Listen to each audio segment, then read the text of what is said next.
ลูกเมียเฮ็ดให้เมียต้องเสียใจผัวยอมผิดแล้วความสัวที่ผัวทำมาอภัยแน่นาตอนนี้ผัวสำนึกใจผัวผิดไปแล้วไปมีเมียน้อยเมียใหญ่เฮ็ดให้เมียต้องเสียใจผัวสำนึกใจจึงมาขอวอนเมียเอ้ยรู้ตัวว่าผิดไปแล้วขอให้น้องแก้วเมียอายจงได้เห็นใจกิเลสตัณหาเฮ็ดให้อารมณ์พาไป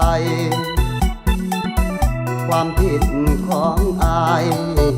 มันบ่น่าให้อภัยขอโทษเด้อเมียผัวผิดไปแล้วอีหลีนับแต่วันนี้ผัวสิทำตัวใหม่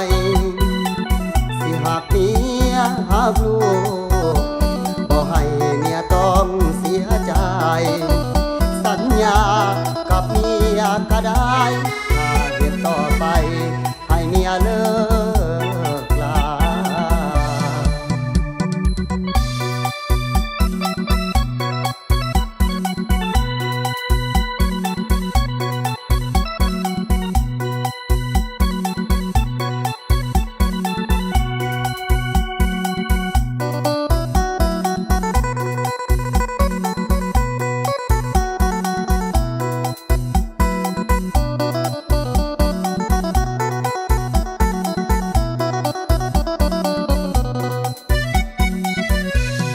เมียเอ้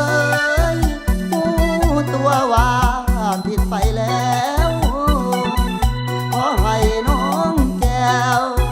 เมียอายจงได้เห็นใจกิเลสตัณหา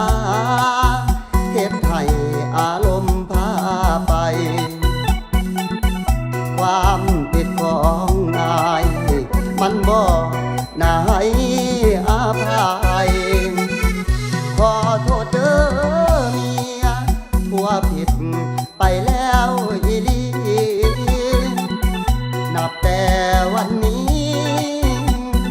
ผัวสิทำตัวใหม่สิหักเมียหักลูกบ่ให้เมียต้องเสียใจสัญญากับเมียก็ได้ถ้าเหตุต่อไปให้เมียเลิก